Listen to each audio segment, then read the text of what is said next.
Bueno, eh, buenas tardes a todos y todas. Soy Ana Dana, doctora y Se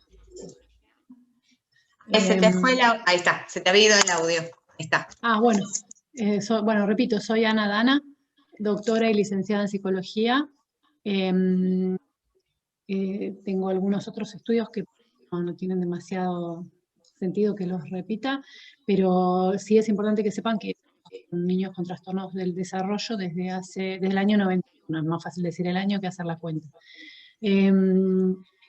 Trabajo también en la cátedra de evaluación de la UBA y participo en un par de proyectos de investigación y dirijo la red de profesionales que se llama Centro KIA, que junto con la gente de Espacio Bridge y de constructivamente, ¿no? Sí, Sí, me lo sí. confundo porque se parece a otro. Organizamos esta charla. Así que les doy la bienvenida y espero que les sea útil y que puedan aportar preguntas y dudas para que la charla sea más rica. ¿Sí? Sí. ¿Ari? Bueno, me engancho a lo que dijo Ana. Les damos la bienvenida. La verdad que es un placer para nosotros que la gente nos acompañe. Esto es algo que se hace entre todos.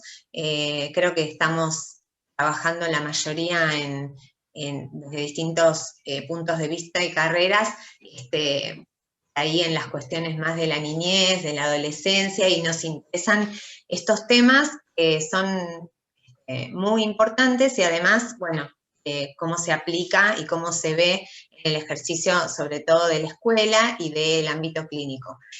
Bueno, mi nombre es Karina Salvino, yo soy licenciada en psicología y profesora por la Universidad de Buenos Aires, trabajo con Ana en la cátedra hace más de 20 años, en la cátedra de técnicas psicométricas. Doy la misma materia en la Universidad Católica y en la carrera de psicopedagogía del gobierno de la ciudad. Mi ámbito de trabajo fue siempre la escuela, así que trabajé desde que me recibí, desde el año 96, en la escuela, y primero trabajé en un colegio en inicial y primaria, y ahora ya desde el 2007 que estoy trabajando en nivel medio en una escuela privada. Como psicóloga, ahí estoy como psicóloga y doy clases de psicología en cuarto año del colegio y orientación vocacional en quinto. Así que digamos que la propuesta de hoy respecto al ámbito educacional tiene que ver un poco con las experiencias, ¿no? Lo que uno va viviendo en el ámbito de la escuela. Y por suerte, mi amiga Ana tiene toda la parte de trabajo con este tipo de chicos, de esta población, desde otro lado, que es la clínica, que es trabajar con los equipos y ir manejando estas cuestiones, y bueno, vamos a articular entre las dos para que se haga más enriquecedor. Así que bueno. Bueno, Ani, si querés empezar. Bueno, a ver, la charla va a estar dividida como en tres partes. La primera, yo voy a dar algunas cuestiones teóricas que son importantes por ahí refrescar. Seguramente muchas de ustedes lo tienen claro porque son psicopedagogas o trabajan en alguna profesión ligada a la educación, pero está bueno refritarlo, digamos, recordarlo. Luego Cari va a hablar de una experiencia clínica súper importante y rica.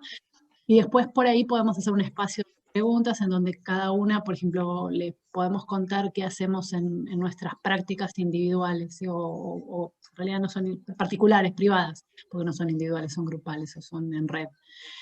Así que si les parece comenzamos, voy a compartir pantalla, espérenme un segundo.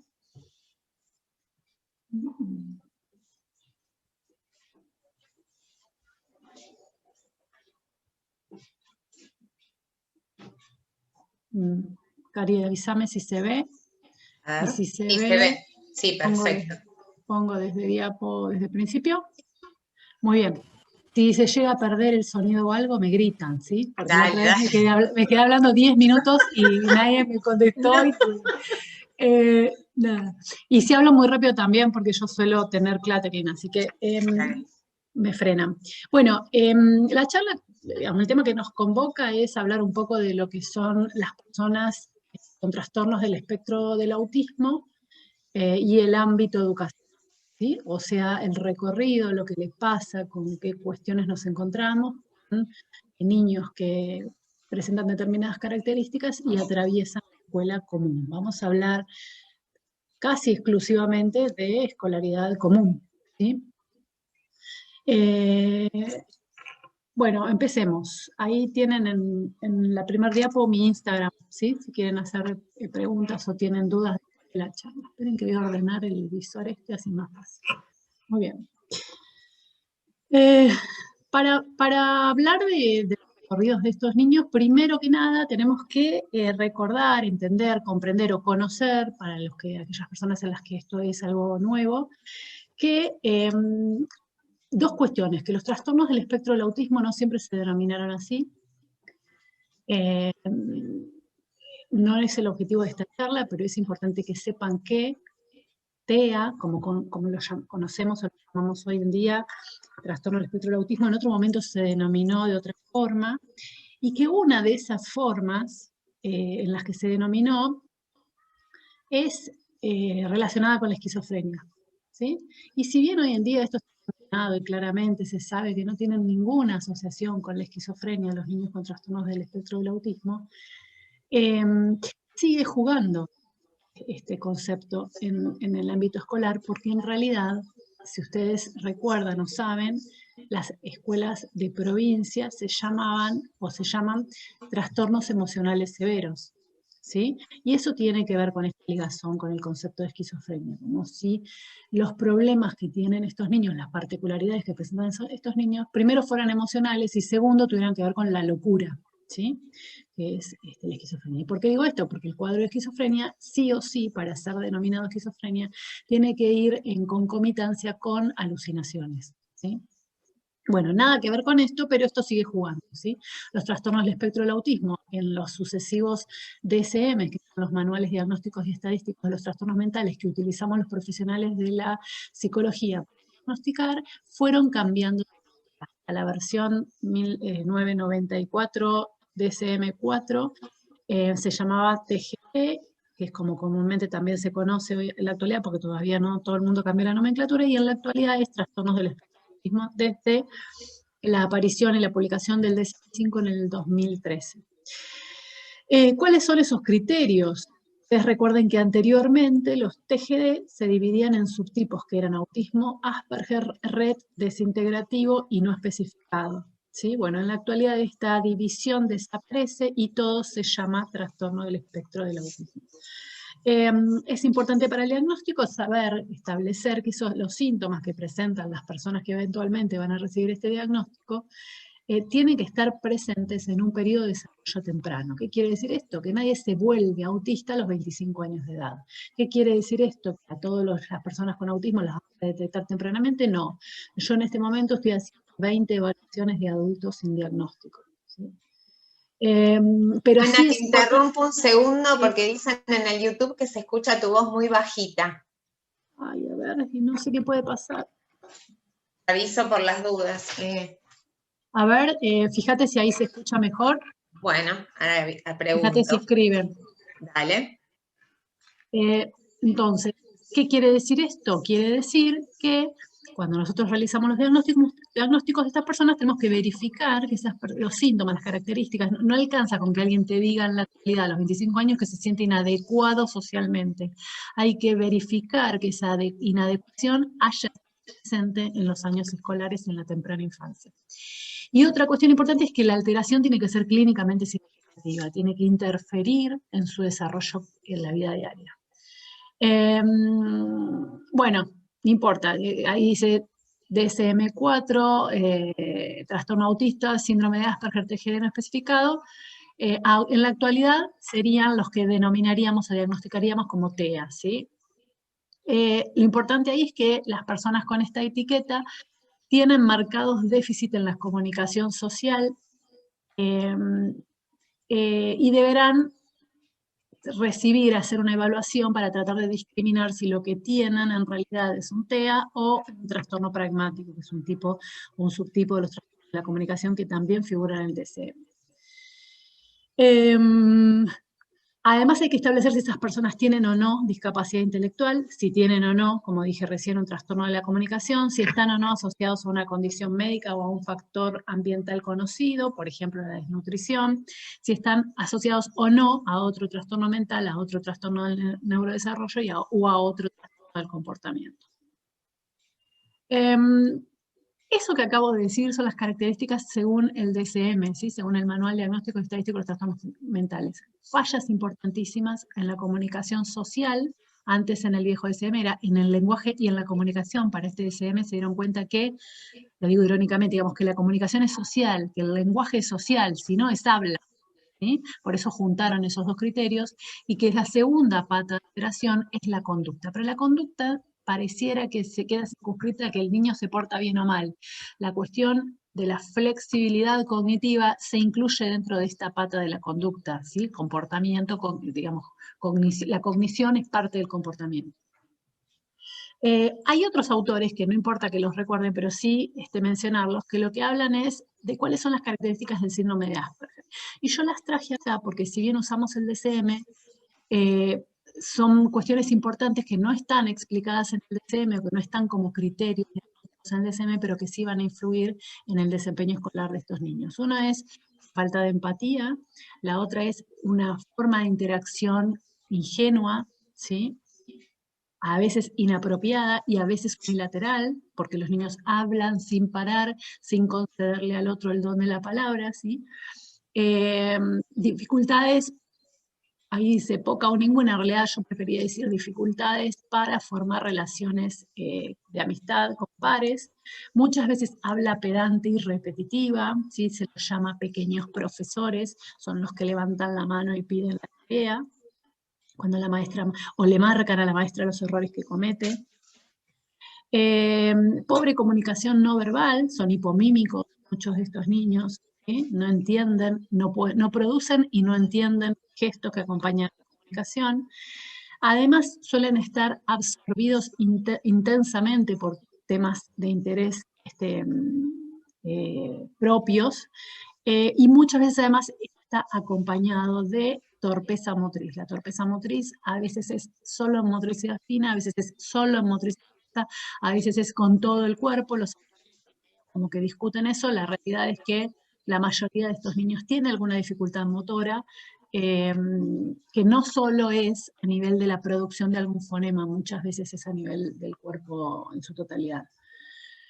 Entonces, ¿con qué dificultades se encuentra un niño con diagnóstico de TEA para transitar su escolaridad? Hasta ahora vimos los criterios diagnósticos formales, ¿sí? Bueno, después me está haciendo interferencia algo que no dije, que es que después vamos a dar alguna biblio, ¿sí? O alguna recomendación, que se queden tranquilos, porque por ahí empiezan a pedir el power y demás. Todos estos criterios diagnósticos no alcanzan para describir la cantidad de características que vamos a observar respecto de las dificultades de estos niños en el aula, ¿sí? Dice ahí algo muy importante. Nos conté a menudo, entre paréntesis dice, no siempre, no todos, cada persona es diferente, pero muchos de ellos tienen dificultades en todas las áreas que vamos a mencionar. Una es, perdón por la perra, pero se brota cada ruido extraño. Nos va a acompañar durante toda la charla. Una es las fallas en la comunicación. Yo ahí dividí entre el lenguaje comprensivo o receptivo y el lenguaje expresivo. Por ejemplo, tienen dificultades en comprender instrucciones. Si uno dice, por ejemplo, saquen una hoja, el niño, si esa frase no está dirigida a sí mismo, si no le dicen Juan, saca la hoja, muchas veces no la sacan. Y por otro lado, además tienen dificultades en seguir instrucciones complejas. Hola, Jean, ¿cómo te fue? ¿Qué hiciste ayer? Y en realidad el niño lo que hace ahí es todavía estar con la primera frase, la primera pregunta que yo le hice, que es ¿cómo te fue? No ¿qué hiciste ayer? ¿Sí? Entonces, tienen dificultades en la comprensión de instrucciones, en la comprensión muchas veces en general, en la lectura y la comprensión del lenguaje no verbal y el corporal. Y en cuanto al expresivo, tienen dificultades, por ejemplo, en usar la comunicación de manera eficaz, ¿sí? Por ejemplo, ponerse a hablarle a la maestra desde su banco sin llamarle la atención. Imagínense en un aula con 40 chicos, el chico empieza a decirle algo a la maestra y la maestra no se entera que le está hablando a ella. ¿Sí? Esto pasa todo el tiempo con estos chicos. Y además también tienen dificultades en la conversación. Cuando uno conversa, hay algo que se llama toma de turnos y hay algo que se llama tópico, entre otras cosas. Entonces los dos compartimos un tópico y uno habla, el otro se calla porque escucha y después estos roles cambian. Bueno, esto se llama conversación y en esto los niños con TEA tienen severas dificultades. En segundo lugar, tienen dificultades en la socialización, ¿sí? Tienen una interacción inadecuada con compañeros, para llevarse bien con los demás. Muchas veces esto está ligado a la percepción de cuestiones incorrectas o de injusticia, ¿sí? Muchas veces tienen dificultades para cooperar, para trabajar en conjunto con un objetivo, en conjunto entre varias personas, varios niños con un objetivo. También tienen dificultades en aquellas reglas que no están escritas, ¿sí? En el salón de clase no nos tiramos pedos, digamos, no erutamos, no decimos malas palabras, ¿sí? No sacamos los objetos de los compañeros, se los pedimos prestados. Estas son todas reglas que no están escritas, ¿sí? Pareciera que no tienen instinto social, que no pueden leer las claves sociales, y entonces tienen dificultades para formar amistades y mantenerlas. Además tienen dificultades, el tercer criterio de diagnóstico del SM, en la adaptación a los cambios, y además tienen intereses limitados y suelen tener comportamientos repetitivos. Entonces, por ejemplo, cambiar de una actividad a otra, pasar de una aula a otra, ahora no tenemos música porque no vino la profesora y vamos a tener inglés porque la profesora justo estaba corrigiendo y entonces puede tomar a los alumnos de esta aula. Tienen dificultad para iniciar y finalizar lecciones, ¿sí? Porque no tienen un criterio de orden, igual que por ahí otras personas. Tienen dificultades para las pausas, porque tienen problemas para manejar el tiempo libre, ¿sí? Tienen dificultades, como dije recién, para cambiar el aula, para los cambios en las expectativas y en las rutinas, en los intercambios con los profesores. Además esto se conjuga con los intereses particulares que tienen y, por supuesto, en el pensamiento flexible. Además también tienen dificultades en todo lo que es sensorio, ¿sí? La percepción sensorial. Muchos niños son hipersensibles a ciertos sonidos, luces, a veces al tacto y se resisten a ser tocados, a veces son resistentes al tacto y se resisten a ser tocados, pero se autoestimulan táctilmente con elementos del entorno. Por ejemplo, es un niño que no quiere ser tocado, pero todo el tiempo pasa su mano por el borde del banco, ¿sí? O se toca la barbilla, o se rasca la palma. Entonces tienen hipersensibilidad con cuestiones visuales, con cuestiones táctiles, con cuestiones gustativas, con cuestiones olfativas, ¿sí? Y también algunos tienen alteraciones con una parte del sentido del tacto que es el dolor, ¿sí? O sea, el tacto es presión, calor, frío y dolor. El dolor es una parte del tacto. Muchas veces resulta estar alterado, son niños que tienen dolor y no lo demuestran, tienen un umbral de dolor bastante alto, y esto parece un detalle menor, pero no es algo mínimo, porque pueden ser niños que se sienten mal adentro del aula y no lo pueden decir, o que determinada estimulación la sienten como sobreestimulación. Eso hace que los altere, se desregulen, pero no puedan decir, estoy desregulado porque me molesta mucho el ruido de fondo. ¿Sí? Nosotros ahora estamos hablando, por ejemplo, estamos dando una clase, y si escuchamos sonidos, o estuviéramos en un aula de verdad, podríamos estar eliminando los sonidos del entorno porque tenemos esa capacidad atencional. Bueno, esta regulación no siempre es posible en una persona con trastorno del espectro del autismo. También tiene dificultades en poder planificar, ¿sí? Para organizarse, planificar, establecer. Espérenme un segundo. Dificultades para organizarse, planificar, establecer prioridades y gestionar el tiempo, ¿sí? En la falla central en las personas con TEA es en la teoría de la mente, como dice ahí en el Power. Entonces tienen dificultades para ver una situación desde la perspectiva de los demás. Si yo te saco el lápiz, vos te vas a enojar. Pensar como piensan los demás, o sea, comprender el pensamiento del otro. Y entender que las otras personas no tienen por qué pensar o sentir como sentimos nosotros. Esto imagínense en los recreos, ¿sí? Es algo sumamente complejo, ¿no? Nosotros teníamos un nene, nuestro primer nene integrado, que ahora es un adulto de 20 y pico de años, que él decía, yo hoy jugué en el recreo, y en realidad cuando la integradora lo veía, él lo que hacía era, estaban todos los compañeros jugando al fútbol en primer grado, segundo grado, él iba, se metía en la cancha, pegaba 2 vueltas manzana y volvía. Y la realidad es que nunca, no había jugado, ¿sí? También tienen dificultades en reconocer relaciones, esto se debe a la coherencia central débil, por ejemplo, centrándose en un detalle más que en la situación en general o en la totalidad de las imágenes. Tienen dificultades para ver el todo.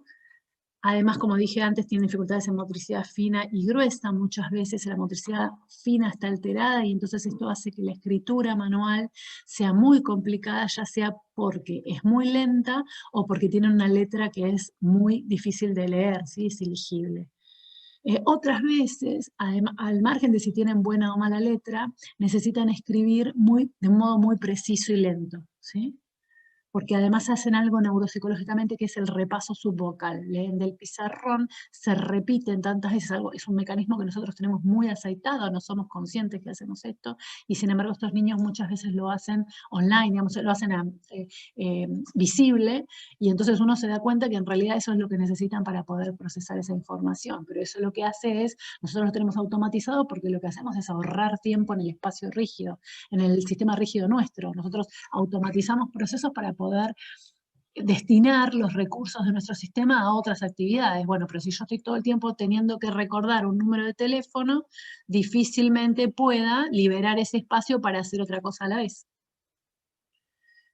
Bueno, también tienen dificultades atencionales, la capacidad para centrarse solo en un periodo específico, o simplemente quedan sobreenfocados, ¿sí? En un enfoque particular.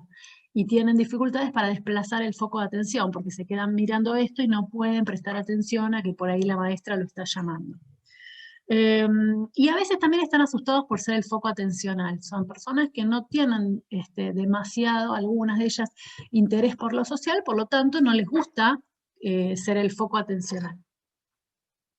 Dice ahí, prefieren no ser visto y menos en un estado emocional, prefieren estar ocultos y a veces son tildados como que tienen comportamiento escandaloso porque claro, muchas veces cuando se enojan hacen berrinches.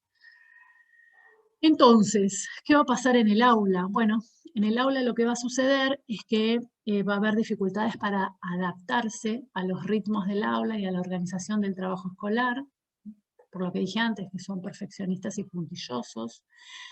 Este perfeccionismo y esta puntillosidad muchas veces está ligada a la rigidez, ¿sí? A centrarse en un detalle más que en la tarea en sí, a la rigidez, a la coherencia central. Cada una de estas cuestiones se despliega como las telarañas del hombre araña, ¿no? Se despliega para muchos lugares, se relaciona con muchos aspectos. Van a tener dificultades para compartir momentos libres. Y por supuesto también va a estar ligado, yo estoy hablando acá de niños con TEA que tienen, o en realidad estoy hablando de niños con TEA en general, pero no mencioné que muchos niños, además de tener TEA, tienen retraso mental o discapacidad intelectual. Entonces el manejo del tiempo libre, el qué hacemos cuando no tenemos que hacer nada, es sumamente complejo, porque eso me hace encontrarme a mí con mi cabeza para poder resolver una situación en la que no tengo un guión, ¿sí? De qué tengo que hacer o qué es lo que está bien y qué es lo que está mal. Y eso a veces hace, por ejemplo, que los niños aleteen, y entonces esto ayuda a que sean vistos como niños raros. Además, como dije antes, en el aula van a tener dificultades en la comprensión de sutilezas sociales, por su ingenuidad, lo cual los va a llevar a ser víctimas de bullying. Cuando dije antes que estaba evaluando tanta gente adulta, todos tienen en común haber sido hostigados en su escuela primaria, ¿sí? Todos tuvieron, aunque sea, algún episodio de bullying, cuando no bullying sostenido en el tiempo. Bueno, lo último que también lo dije, ser vistos como extraños o interesados por temas específicos o pensados como alguien súper obsesivo y raro. y que habla solo de cosas extrañas, porque una cosa es hablar de dinosaurios o de autos, que puede ser un tema de interés compartido con otros nenes del aula, pero otra cosa bastante diferente es hablar de las banderas de los países en primer grado o de las formas geométricas en segundo grado, ¿sí? Bueno, también van a tener dificultades en comprender las convenciones sociales, sobre todo las relativas a las jerarquías de poder en el contexto escolar, ¿sí? A la maestra no se le habla igual que al compañero, cuando llega la directora por ahí nos paramos, ¿sí? Si es una escuela religiosa también hay cuestiones de este tipo, ¿sí? O por ejemplo, nosotros nos pasó que trabajamos en una escuela de la colectividad y el niño no entendía por qué tenía que ir vestido con determinados elementos. ¿Sí? No le parecía correcto, porque él decía que esa escuela se iba a educar en lengua y matemática y no en religión. Por supuesto que esto estaba en juego con respecto a la ideología de los padres. ¿Sí? Bueno, ya lo dije, falta de flexibilidad ante los imprevistos, como las consignas, los horarios, los lugares de trabajo, las cancelaciones, por ejemplo, una excursión. Llegamos o teníamos una excursión el viernes y llueve y se suspende. Falta de iniciativa para la comunicación social y la relación con pares, o formas inadecuadas de comunicación y fallidas de establecer vínculos. Esto que yo digo del niño que dice que jugó al fútbol es una forma fallida de establecer, porque en realidad él quería jugar, solo que no sabía cómo hacerlo. Él quería ir a jugar al fútbol con esos compañeros, pero él creyó que meterse en la cancha era cuestión suficiente para decir o participar del juego. Entonces, ¿qué son las necesidades educativas especiales? Bueno, las necesidades educativas especiales consisten en cuando un niño... Fui a un cajero y me dijo que no la tenía y después fui a otro y... Bueno, alguien por favor que silencie el micrófono, que está hablando el cajero automático.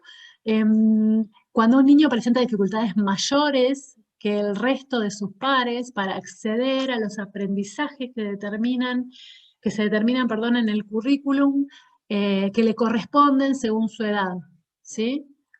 Dice ahí, bien por causas internas, por dificultades o por carencias del entorno sociofamiliar, o por una historia de aprendizaje desajustada. Nosotros acá estamos hablando de TEA, ¿sí? En el caso de TEA podría ser una historia de aprendizaje desajustada, podría haber sido un niño que de entrada lo mandaron a especial y después se dieron cuenta que esto era incorrecto y volvió a la escuela común, pero en realidad las psicopedagogas tienen un montón de ejemplos de este tipo respecto de niños que por ahí no accedieron a la lectoescritura en primer grado porque porque no tenían las condiciones para acceder, por ejemplo, fallas importantes en conciencia fonológica, y en realidad ese niño llega a cuarto grado y no está escolarizado. Que vaya al colegio no significa que esté aprendiendo, ¿sí?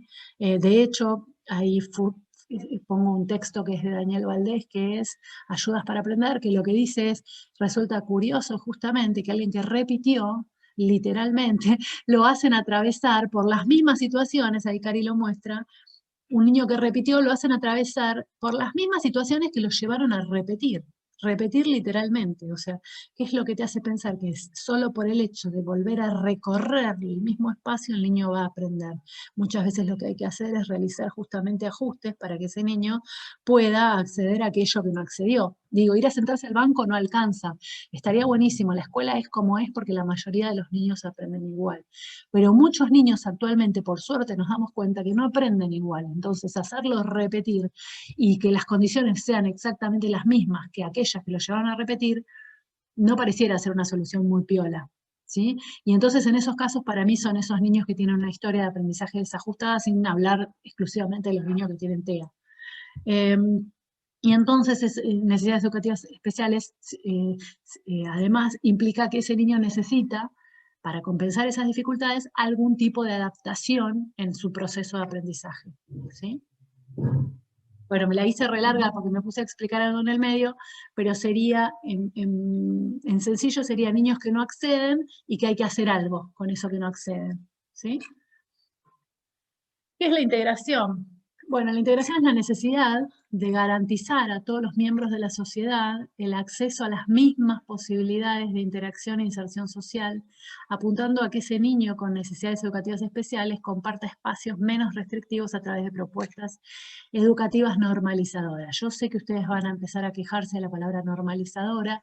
Para los que hacemos psicometría es una palabra importante, pero sí está diciendo algo, que es que tratamos de normalizar, que todos los niños cumplan algo. Y eso que cumplan significa que, no quiero hablar de psicometría, pero significa que estamos aspirando a que la mayoría de los niños logre la mayoría de los aprendizajes. Se refiere a un número, ¿sí?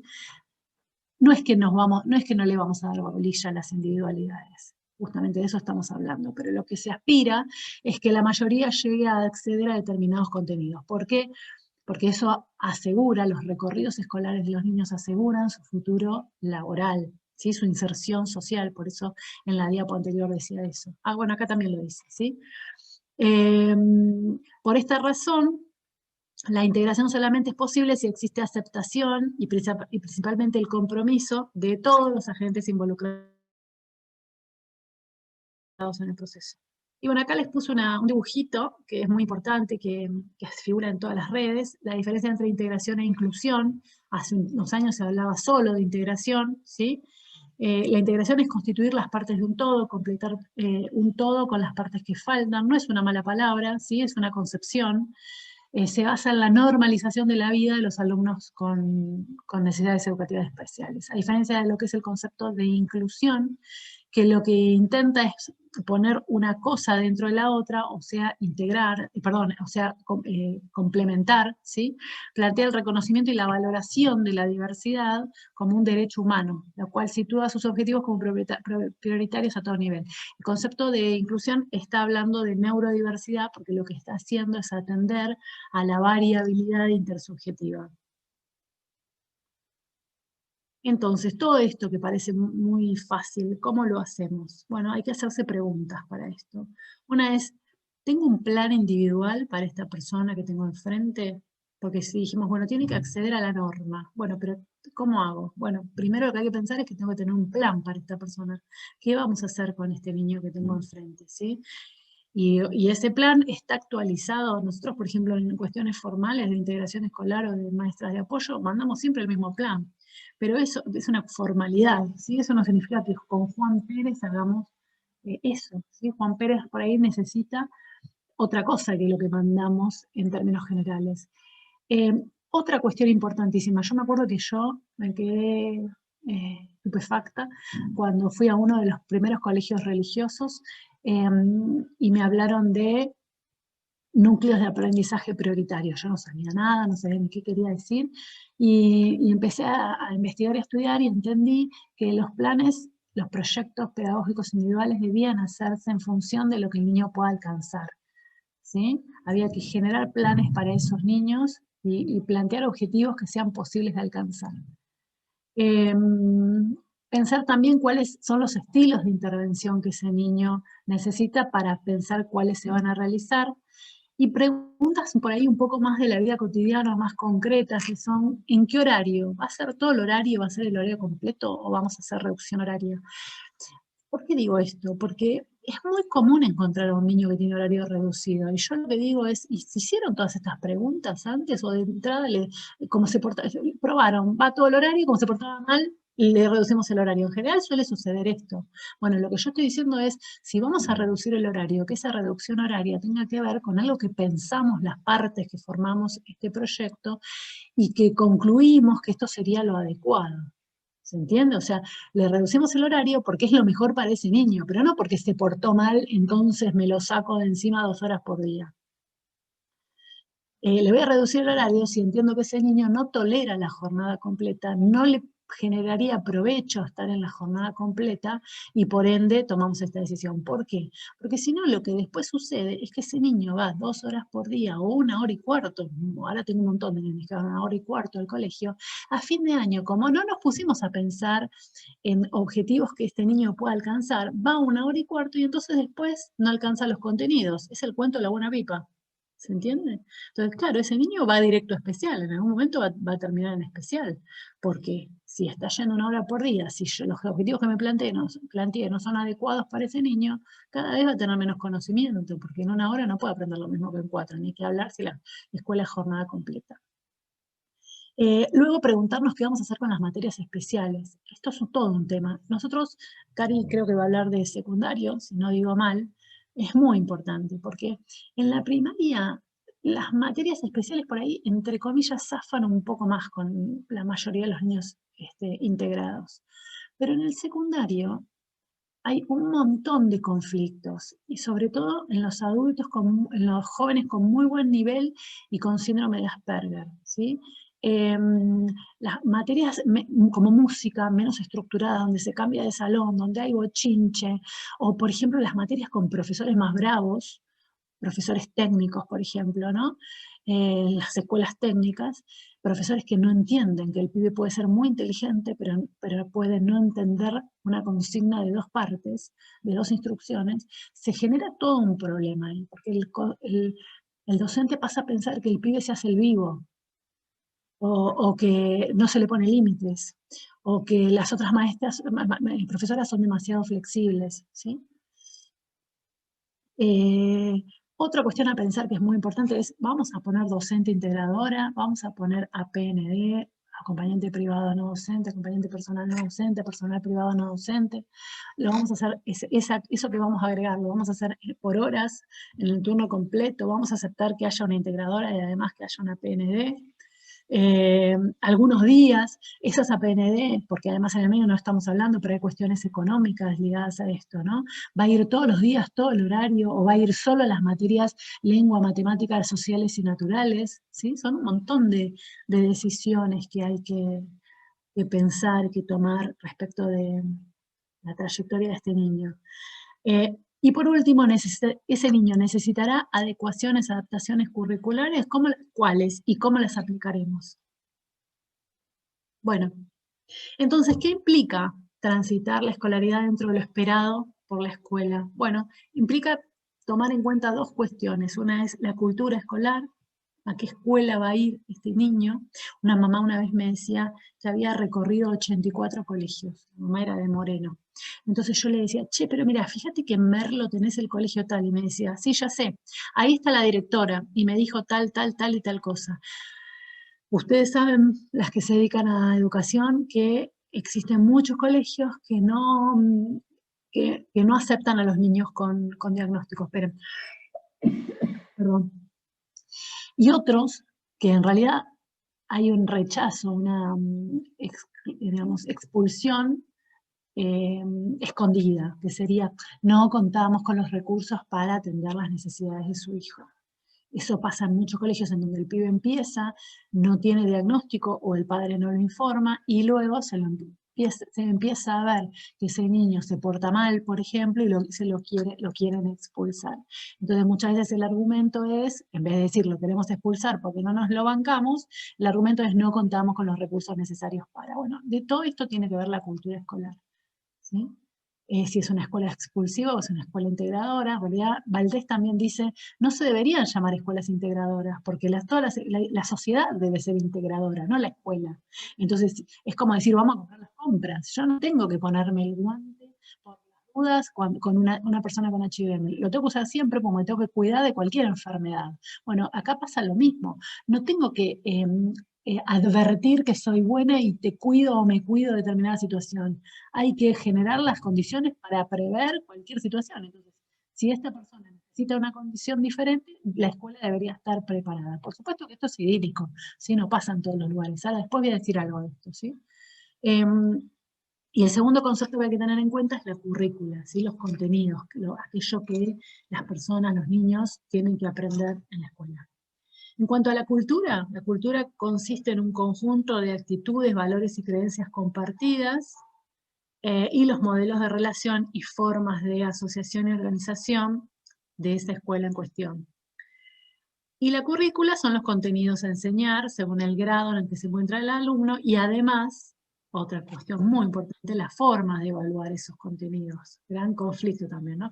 No le podemos tomar. el problema. Si estamos evaluando los contenidos. No puede escribir en mayúscula imprenta, tiene que escribir en cursiva. Y hay, capaz que todos los que estamos acá compartimos el interés de ser amplios y flexibles para lograr la inclusión de los niños en las escuelas comunes, pero no es lo común esto, no pasa en todos lados. Hay un montón de actores de este escenario que estamos definiendo que se resisten a esto. Por ejemplo, darle fotocopias, porque hace unos años se está hablando de que no se le deben dar demasiadas fotocopias a los chicos, entonces hay docentes que ahora se resisten a dar las fotocopias. Y por ahí el niño tarda tanto en copiar que se queda con media carilla escrita de toda su jornada escolar. Bueno, ¿y cuál es el problema de darle fotocopias? En todo caso, tendríamos que ponernos a pensar lo que dije antes, ¿qué vamos a poner como importante para el proyecto de este niño a aprender y cómo lo vamos a evaluar? ¿Cuáles son las adaptaciones curriculares? Bueno, ¿qué son las adaptaciones curriculares? Bueno, es la acomodación o ajuste de la oferta educativa común a las posibilidades y necesidades de cada persona, ¿sí? Es tener en cuenta las limitaciones del alumno a la hora de planificar, la metodología, los contenidos y sobre todo la evaluación.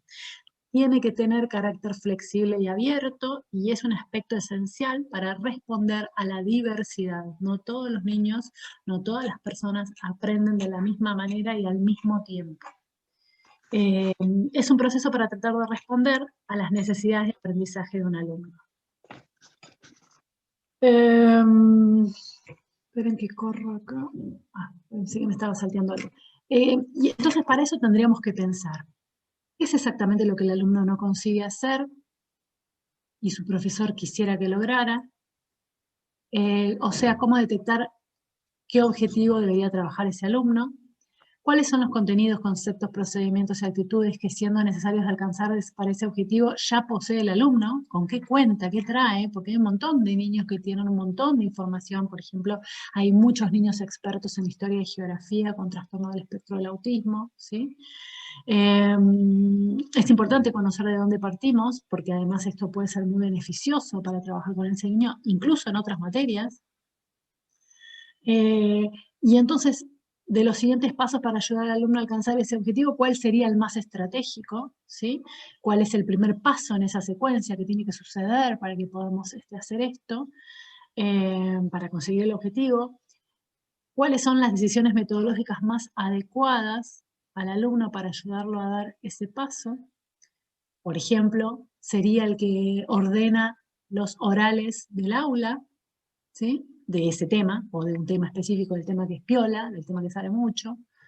Y después pensar si la ayuda que se le ha dado ha permitido al alumno dar ese paso hacia ese objetivo, porque eso entonces puede hacernos pensar que se puede utilizar esta misma estrategia para otras materias o para otros contenidos, para otros objetivos.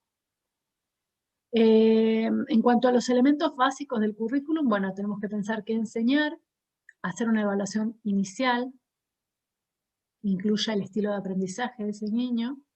Por ejemplo, sabemos que las personas con TEA son más visuales que auditivas, ¿sí? Entonces todo lo que la maestra, por ejemplo, una clase como la que yo estoy dando ahora, que toca un montón de información oral, ustedes saben que la señal acústica se pierde. Yo termino de hablar y si no tengo muy buena memoria de trabajo, lo que acaban de decir me lo pierdo, ¿sí? Muchos niños con TEA tienen muchas dificultades en memoria de trabajo.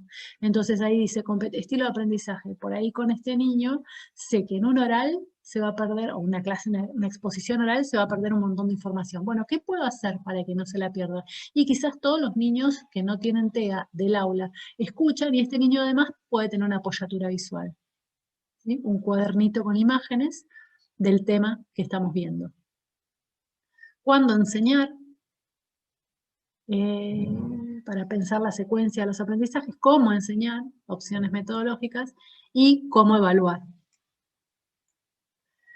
¿Cuáles son los tipos de adaptaciones, adecuaciones curriculares? Bueno, tenemos adaptaciones curriculares de acceso al currículum, modificaciones o provisión de recursos espaciales, materiales, personales o de comunicación que facilitan que algunos alumnos con necesidades educativas especiales puedan desarrollar el currículum ordinario o adaptado.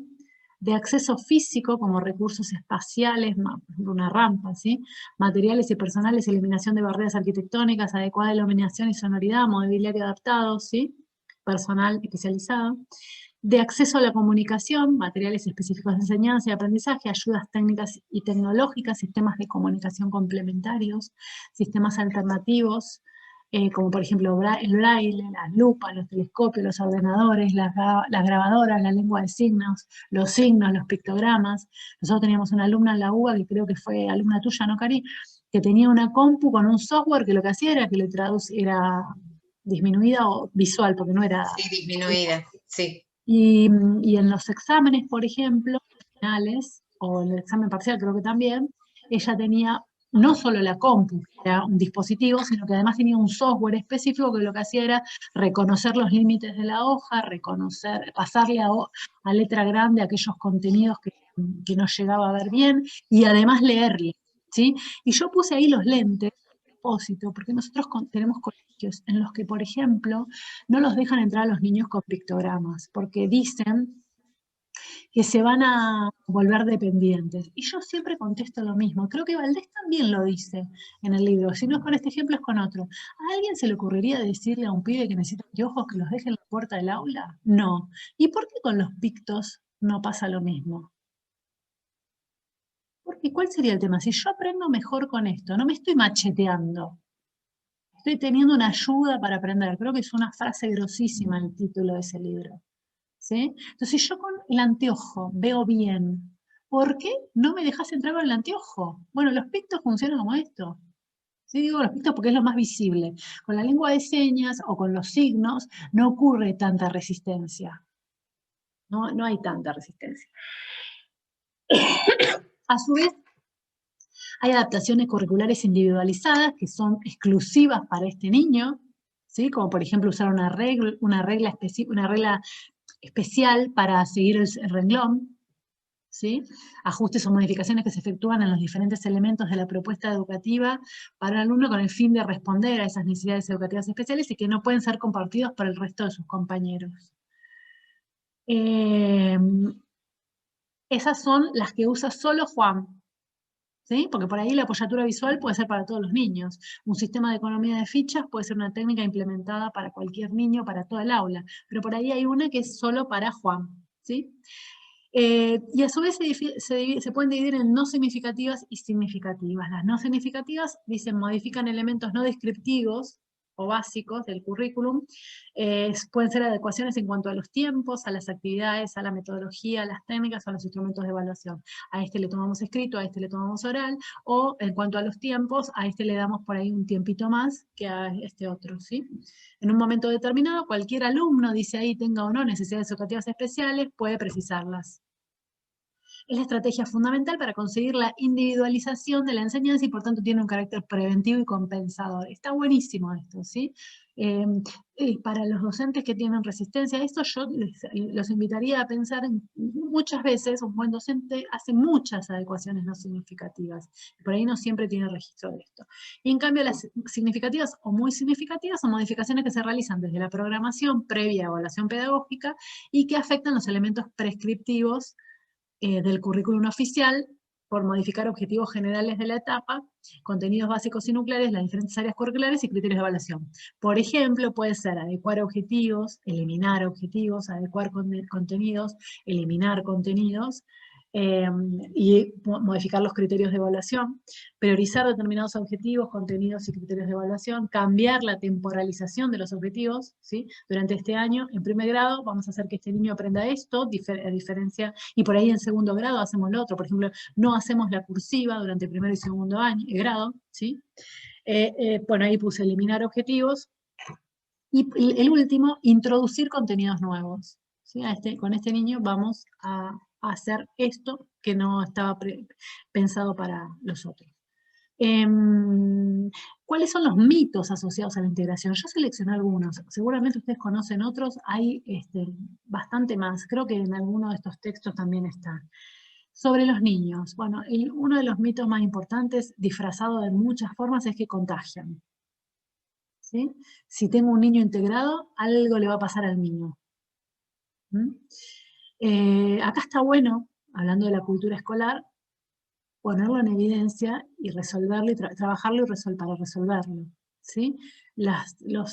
Primero porque las enfermedades que contagian no son personas que vayan a los colegios, digamos, no van. Cuando alguien tiene una enfermedad contagiosa, no va.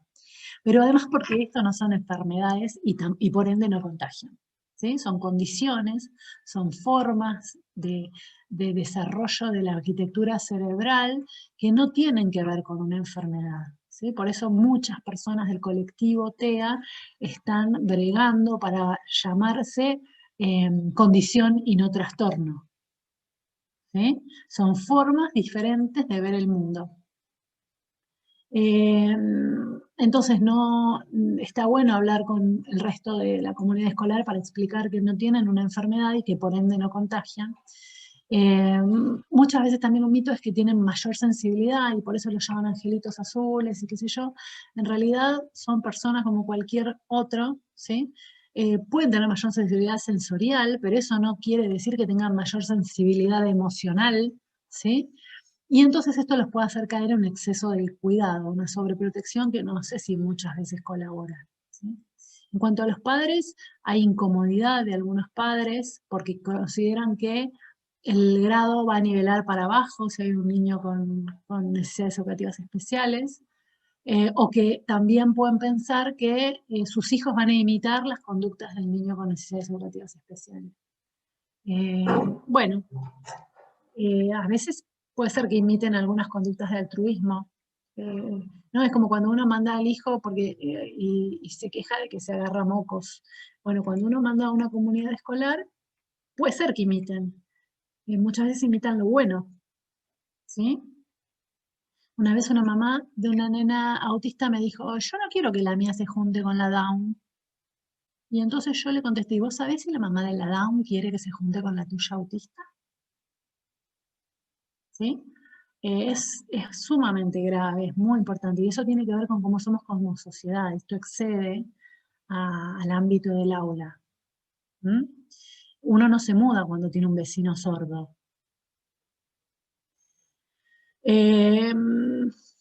Bueno, y otro prejuicio que aparece acá, me estoy olvidando uno que me acordé anoche, porque esto lo redacté el otro día y ayer repasaba los contenidos.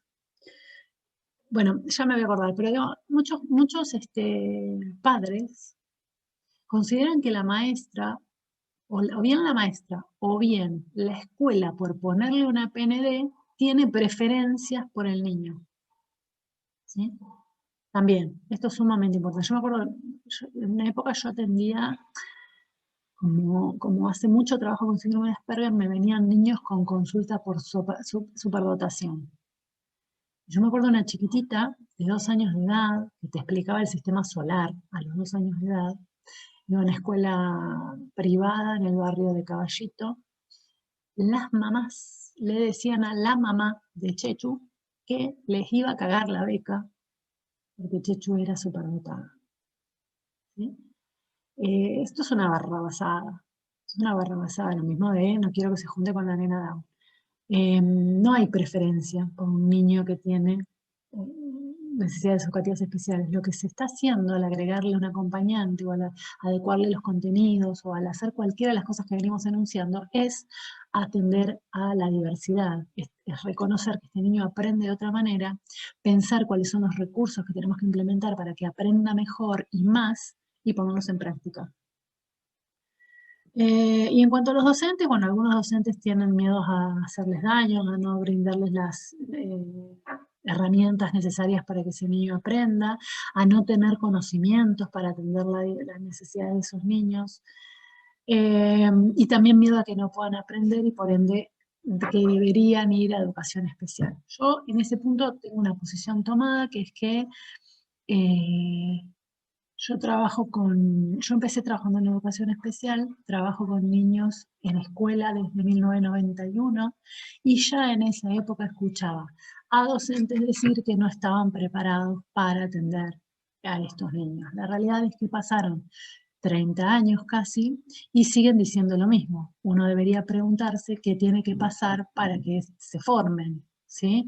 Porque la realidad es que la sociedad las sociedades van cada vez más mayormente en el sentido de la inclusión, y entonces no podemos seguir esperando a que de arriba baje algo que me ilumine en la formación. Y uno puede decir, bueno, pero yo no tengo ganas. Bueno, pero uno no elige determinadas cosas. Por eso pongo el ejemplo de que uno no elige tener un vecino sordo o no. Uno tiene que aceptar determinadas cosas porque uno tiene que comprender que no es uno el que tiene que decidir ese tipo de cuestiones. Si no, tendremos que hacer una sociedad con los lindos, buenos y bellos. Y la verdad que eso no debería ser así. Pero además, la comunidad escolar, la idiosincrasia de la escuela, por lo menos la escuela común, perdón, por lo menos la escuela pública, la política es, van todos, entran todos, no entran los lindos, entran todos. ¿Sí? Entonces, habría que pensar cómo resolvemos esto, porque yo puedo comprender que un docente diga desde la absoluta franqueza, no estoy preparado. Bueno, pero entonces, ¿qué hacemos? La liga al niño. El niño tiene que irse a otro lado. No, me parece que hay que hacer otra cosa. ¿Sí? La escuela de Sarmiento es esto, ¿no? La escuela en la que todos aprenden igual. Bueno, pero allá hace muchos años que nos dimos cuenta, por suerte, que no todos aprenden igual. Y que esos que no aprenden igual no necesariamente tienen que ir a especial.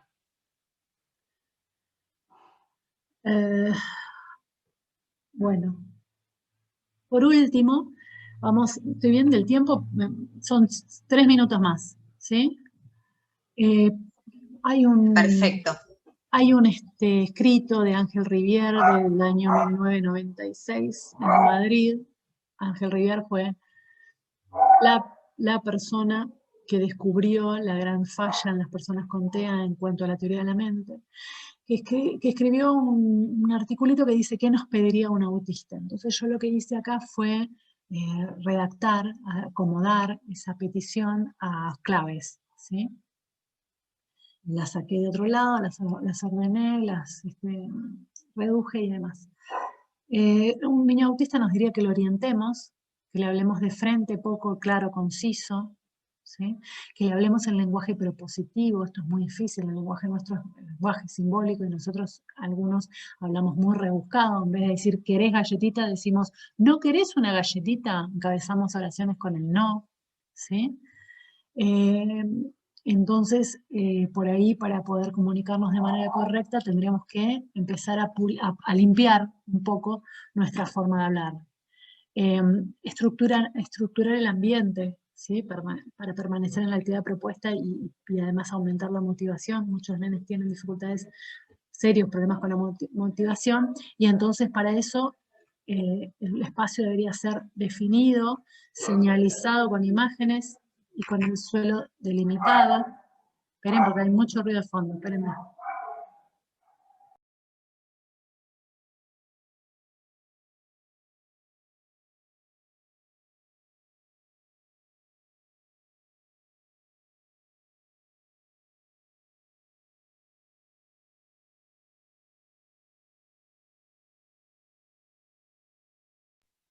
Ahí va. Perdón, el espacio definido, la señalización con pictogramas, el suelo delimitado. Guíame, dice ahí, decime o indicame qué debo hacer, llévame a hacerlo. Esto que decía, saquen una hoja, es Juan, saca una hoja. Me acerco al pupitre y le saco la hoja, o para eso está la maestra de apoyo. Ayúdame con mi falta de iniciativa porque esto va a contribuir a mi autonomía personal. Utiliza apoyo visual siempre que puedas, siempre que puedas. Dividir las actividades en pequeños pasos y empecemos por ahí por los pasos que me son más sencillos, ¿sí? Porque eso es una manera de asegurarse. 2 cosas, el éxito en la tarea y que el niño sienta que puede hacerla, ¿sí? O sea, el éxito y la autoestima, ¿sí? Hagámoslo antes, practiquemos un poco. Refuerza mi esfuerzo, felicítame, ¿sí? Por ejemplo, lavarse las manos, etc. Motivame con elogios y recompensas. con mínimos contactos corporales en la medida de lo posible, con palabras y con recompensas concretas, aprovechar mis intereses para sacarles partido, anticiparme, ¿sí? La anticipación es algo muy fundamental en las personas con TEA y que además reduce el estrés interno del niño y por ende la mala conducta, ¿sí? Para evitar ansiedad y malestar. Y además en niños pequeños, en cualquier niño, no en un niño con TEA, los niños pequeños no tienen noción de tiempo. Entonces si uno anticipa, primero hacemos esto y después hacemos aquello, achicamos la posibilidad de que ese niño se porte mal. A la vez de que generamos menos ansiedad, ¿sí? Yo soy terapeuta cognitivo-conductual. Una vez mi hija, re chiquita, me dice, yo le digo, esperamos 5 minutos y vamos. Tendría 3 años mi hija. Yo le digo que soy terapeuta a propósito, es una crítica, ¿sí? Y me mira a mi hija y me dice, mamá, ¿cuánto es 5 minutos? ¿Sí? Los niños no tienen noción de tiempo. Entonces uno no le puede decir, a las 12 te vas. Uno tiene que decir por ahí, cuando da vuelta el reloj o cuando esta campana suena, ¿sí? Ahí viene el recreo. Anticipame para evitar la ansiedad y el malestar, de nuevas actividades o lugares diferentes a los habituales, cuando el niño, y esto hacerlo cuando el niño está tranquilo. Es difícil que cuando el niño está en un berrinche uno pueda explicar esto. Utiliza claves visuales y verbales y asegurarse que el niño comprendió lo que se espera de él. Cuanto más nueva o menos le agrada una actividad, más importante es la anticipación, ¿sí? Por eso es muy importante pensar cuándo le damos este tipo de actividades, en qué momento de la jornada escolar, en qué momento de una secuencia de actividades, ¿sí? Evitar el azar y la improvisación, utilizar agenda para partes del día o partes del horario escolar, en la casa y en la escuela, para que pueda ajustarse a lo que va a venir. Ayúdame a jugar con otros niños o a ensayar previamente con guiones cómo se juega con otros. Ofrecerme alternativas, ¿sí? Si comienzo a desregularme, a excitarme o realizo estereotipias, pensar qué se puede hacer con eso para que poder minimizar las burlas, ¿sí? Hablar con el resto de los niños sobre por qué tal niño necesita salir un poquito a caminar, ¿sí? Del aula. Ayudar a entender, ayudarme, si lo estamos diciendo como si fuera el niño, ayudarme a entender y a comunicarme, captar mi atención, algún tipo de mimo físico, ¿sí? Hablar de frente, despacio y cerca, no dar varias órdenes a la vez, lo que dije yo. Hola, Jan, ¿cómo te fue? ¿Qué hiciste el fin de semana? Eso es mucha información, mucha información. Dame una orden adecuada a la situación o a lo que se pretende de mí. Utilizar apoyo visual, y sobre todo en el comienzo el lenguaje debería ser claro, con comentarios concretos, usar gestos y mímicas exageradas, reforzar lo que el niño diga, expandir sus palabras de pelota a pelota roja, ¿sí? Y evitar la ironía en las metáforas, el doble sentido y el estilo indirecto, porque las fallas de comunicación que dijimos al principio involucran a niños que tienen muy buen nivel de vocabulario, tienen un lenguaje, un vocabulario muy rico, pero no siempre comprenden los aspectos pragmáticos del lenguaje, ¿sí? Y en cuanto a las rabietas, averiguar el motivo de las rabietas, muchas veces son por hiperestimulación sensorial, se saturan. El otro día no, hace como 2 meses tuvimos una charla por Zoom con Johnny Atwood, que es la persona viva más importante que hay sobre el síndrome de Asperger, el teórico e investigador más importante que hay sobre el síndrome de Asperger, y él contaba algo que a mí me pasa todo el tiempo en la clínica, que es que, sobre todo en las mujeres adultas, que es que te dicen, vos no te podés dar una idea cómo quedo yo al fin del día por todo lo que me tengo que acomodar durante el día. Por todo lo que significa, por un lado porque las mujeres se camuflan socialmente, pasan desapercibidas y intentan que no se les note lo que tienen, ¿sí? Pero además por la hiperestimulación sensorial. Entonces imagínense que tuvieran que salir a la calle y estar todo el tiempo pensando, la luz la evito el sol, evito los carteles, evito el ruido, evito las relaciones sociales, evito, tengo que eliminar el sonido del ambiente que me molesta. Es imposible, es imposible. Es lo que nos pasa en la pandemia. En la pandemia estamos sobresaturados de información, porque estamos todo el día trabajando con todas las otras tareas que solemos hacer de otra manera cuando no estamos en pandemia. Entonces dice ahí, evitar, indagar las posibles fuentes de rabieta, como pueden ser la hiperestimulación sensorial, la frustración, los acontecimientos inesperados, los problemas de comunicación y la canalización de emociones propias o de los otros. Muy bien, terminamos.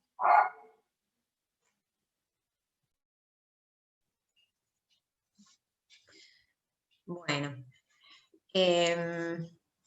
voy a compartir pantalla yo, entonces, para retomar lo que Ana fue planteando. Me trae a colación un montón de cosas de las que fue diciendo, así que las voy a ir conversando con ustedes a medida que voy pasando. Es un power cortito. Acá tienen los datos de nuestros espacios en la web para buscarnos y los mails. Bueno, después igual si quieren se los pasamos. Bueno, yo les contaba que trabajo en la escuela, en un secundario privado, ya desde el 2007. La idea era hacer algo, tocar algunos puntos en común con Ana y a partir de ahí contarles una de las mejores experiencias que yo tuve en la escuela con uno de los chicos integrados que tuvimos con Asperger, ¿sí? Dentro de todas las tareas que hace el psicólogo educacional, de toda esta lista que yo siempre les cuento a mis alumnos en la facultad, ahí puse en verde el proyecto de integración escolar, porque eso es algo del cual me ocupo yo. Por supuesto que de la mano de mi rectora, no hay director de estudios, soy la única psicóloga que está en el equipo de orientación de secundaria, están las dos psicólogas de primaria, pero bueno, ellas se ocupan de nivel inicial y primario. Dentro de lo que es el proyecto de integración, hay varias cosas a tener en cuenta. Que ahora voy a pasar la filmina esta, porque me acordé que prefiero empezar por acá. Enganchar con lo que dijo Ana y después vuelvo a las cuestiones concretas de la integración. Primero, una de las cosas importantes que plantea la resolución 311, que es la que estamos usando actualmente, lo que se llama ajustes razonables, que solemos ponerlos en los convenios entre instituciones, es decir, entre la escuela y los equipos integradores, y entre la escuela y los padres del niño, ¿sí? Que tienen que ver con estas modificaciones y adaptaciones necesarias, adecuadas, para garantizar a las personas con necesidades educativas especiales el ejercicio de todos los derechos, ¿sí? Esto es algo que viene a plantear un poquito la 311 y que se va de la mano, me parece, con lo que hablaba Ana del tema de la integración y de la inclusión. Esto de ajustes razonables tiene que ver, y justamente razonables, porque tiene que ver con la particularidad de cada uno de los chicos.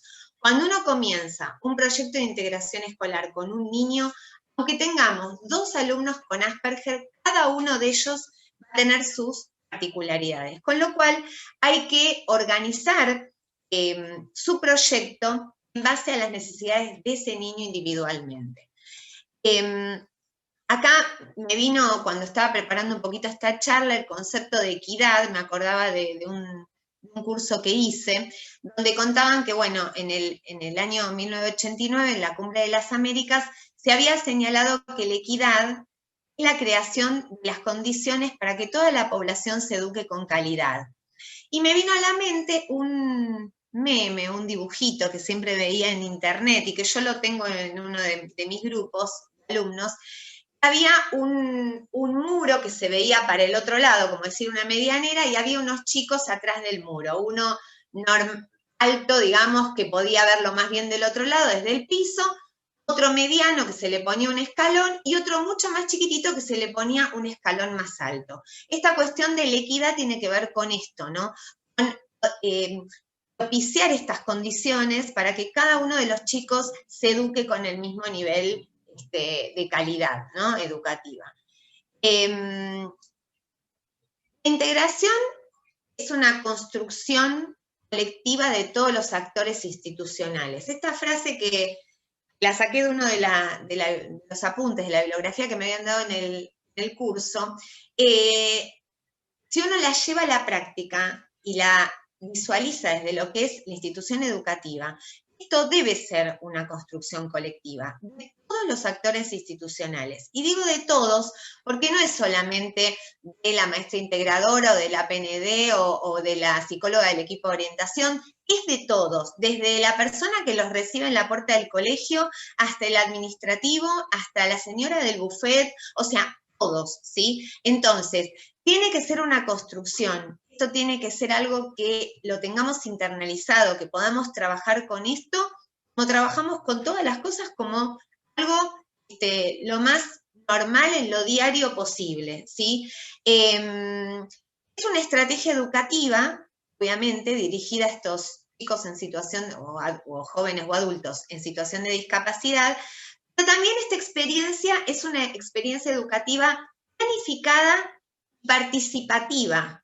¿Por qué planificada? Por lo mismo que estábamos hablando del tema anteriormente, ¿no? De que tiene que ser bien individualizado de cada situación de cada chico, que tengan el mismo diagnóstico. Y participativa porque todos tienen que estar empapados de esto y poder trabajar desde ahí.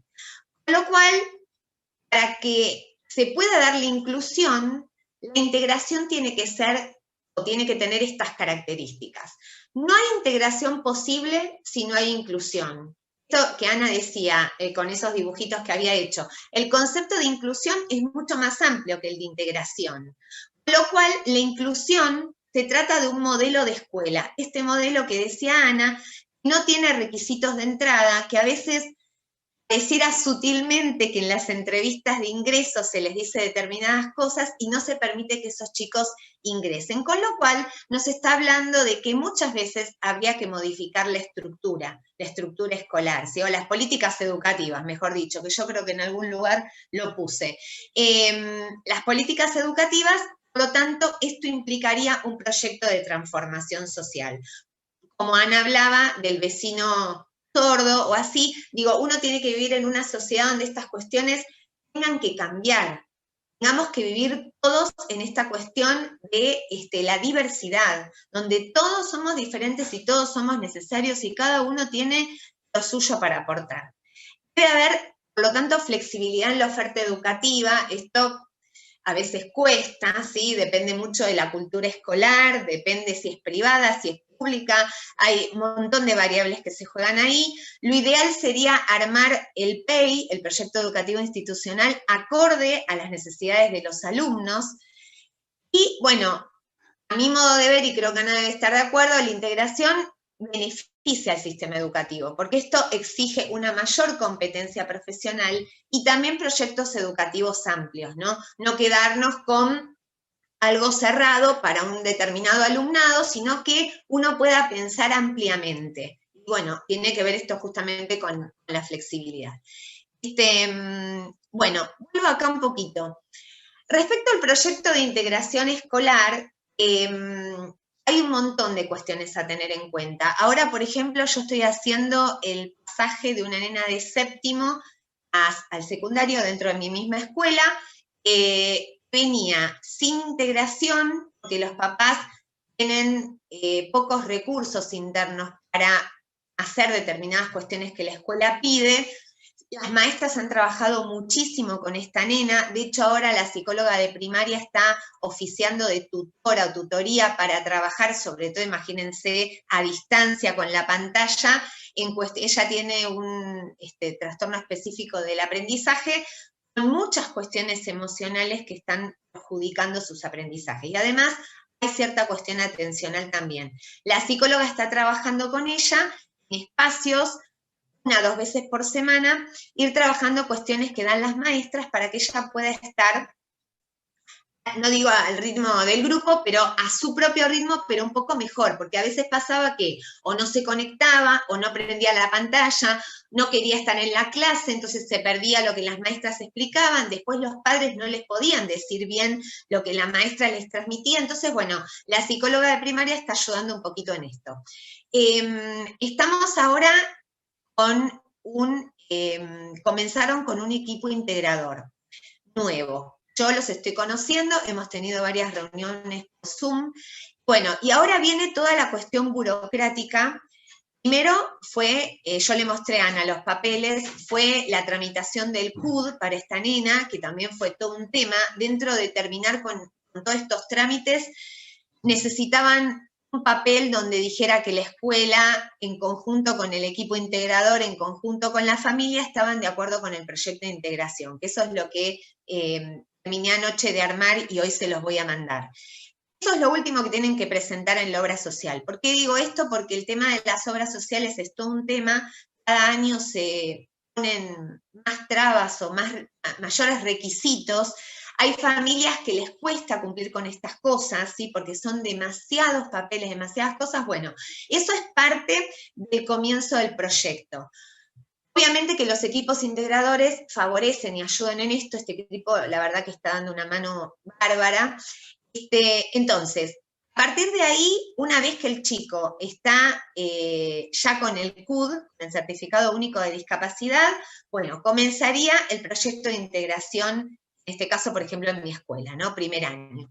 Entonces, lo que hay que hacer es firmar los acuerdos entre la escuela y los padres, y entre la escuela y el equipo integrador. Estos acuerdos tienen algunos puntos, desde el horario que el chico va a cumplir hasta lo que se le va pidiendo respecto al proyecto de integración, al compromiso a los padres y al compromiso a los equipos, respecto al seguimiento, a las reuniones que se van a hacer mensuales o bimestrales para hacer un seguimiento exhaustivo de cómo va el chico en sus aprendizajes. Ver el tema del idioma inglés no es un tema menor. El chico este que yo les voy a contar es un chico que se lo tuvo que separar del idioma inglés. Ana contaba que a veces, ella lo decía con el tema del horario, pero pasa para todo, a veces se empiezan a probar las cosas y en el medio del camino, bueno, no, entonces mejor no, entonces lo vamos a exceptuar del idioma inglés. No, en este caso se lo exceptuó desde el inicio porque con el equipo integrador se había evaluado que no iba a poder cursar inglés, así que en ese espacio se iba con la maestra integradora a una de las oficinas que tienen los preceptores a hacer las tareas que le faltaba terminar, o estudiar para un examen. Bueno, iban viendo de acuerdo a lo que pasaba esa semana. Acá hay dos cuestiones respecto a las adaptaciones. Ana tenía una filmina muy completa, pero bueno, se trabaja con el tema de adaptaciones de acceso o metodológicas con algunos alumnos, ¿sí? ¿Esto qué quiere decir? De decir, sobre todo adaptar el material, ¿sí? O la metodología para que el chico pueda aprender mejor. Por ejemplo, en el caso del chico que yo les voy a contar, que es un chico que tenía el síndrome de Asperger, él estuvo desde salita de 3 en el colegio hasta 5º año, ¿sí?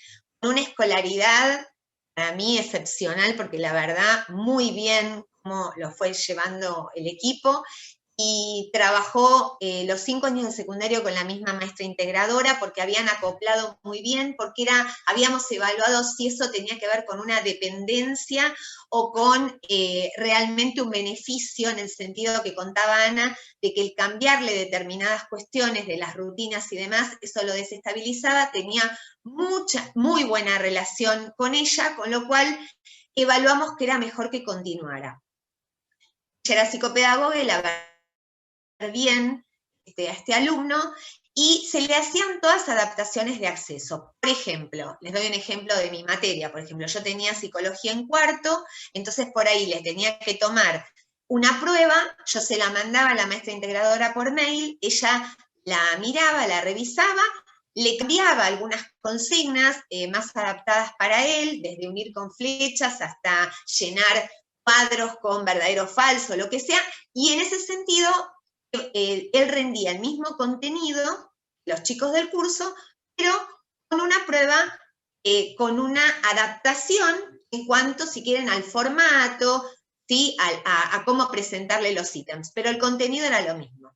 Ahora, por ejemplo, con esta nena de 7º, que pasa primero, va a tener el propio PPI, es decir, el proyecto pedagógico individual. ¿Por qué? Porque ya viene con contenidos desfasados, es decir, está en 7º viendo contenidos de 4º. Entonces, imagínense pasar a un primer año. El primer año es no solo la adaptación al nivel medio, sino la adaptación de 2 maestras a 13 profesores, a un espacio diferente del colegio, a un grupo diferente, porque si bien se unen los 2 séptimos, hay chicos que se van a otros colegios y hay chicos que ingresaron nuevos, con lo cual es un grupo totalmente nuevo. Esta nena va a tener un PPI con lo que serían las adaptaciones de los contenidos, ¿sí? Bueno, después otro tema importantísimo es asesorar a los docentes, a los profes, acerca de los diagnósticos que presentan los chicos. En esto se ve una gran diferencia entre las maestras y los profesores. Las maestras, yo no sé si es porque están más acostumbradas, si porque la formación en el profesorado fue diferente, a los profesores les cuesta más trabajar, y eso que el staff de profesores de mi escuela son muy flexibles, están reacostumbrados a trabajar con chicos integrados. Pero igual, siempre nosotros lo que hacemos en los espacios de mejora institucional, es decir, las jornadas docentes de diciembre y de febrero, es trabajar con los profesores, los chicos nuevos que van a ingresar al año siguiente, con qué características. Tanto los chicos que están en proyecto de integración como otros, por ejemplo, los otros que vienen de séptimo, que algunos tienen algunas particularidades que hay que comentarle a los profes. Siempre está bueno comentarles acerca de los diagnósticos que tienen, características, cómo pueden trabajar en el aula, darle así como tips concretos, ¿sí? Después, obviamente, el chico que está en un proyecto de integración, los profes van a trabajar de la mano con la maestra integradora que va a estar en el aula, que también se va a evaluar, y eso es parte de los acuerdos que se firmen, si la integración escolar es completa, o sea, el módulo completo de integración, o va a tener menos días en la semana. Hay chicos que necesitan las 5 mañanas y otros chicos que no, que por ahí la maestra integradora va 3 veces o 2 veces. Entonces, se hace la evaluación en particular de cada uno de lo que necesita. Después, las reuniones mensuales con los equipos integradores. Esto es muy importante para hacer un seguimiento bien exhaustivo de cómo va y ir ajustando semana a semana, mes a mes, qué es lo que se necesita hacer, que por ahí estábamos haciendo y ahora no nos sirve, o que algo que no estábamos implementando y hay que implementarlo porque, bueno, es importante que así ocurra.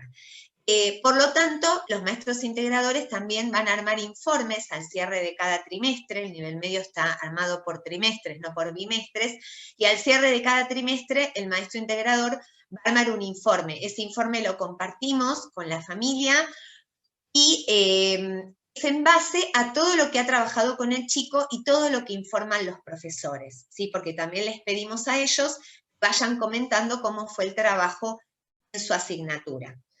El trabajo tiene que estar coordinado, por lo tanto, entre el maestro integrador y los docentes de la escuela. Bueno, esto de recabar datos, informes de los docentes, se los acabo de decir.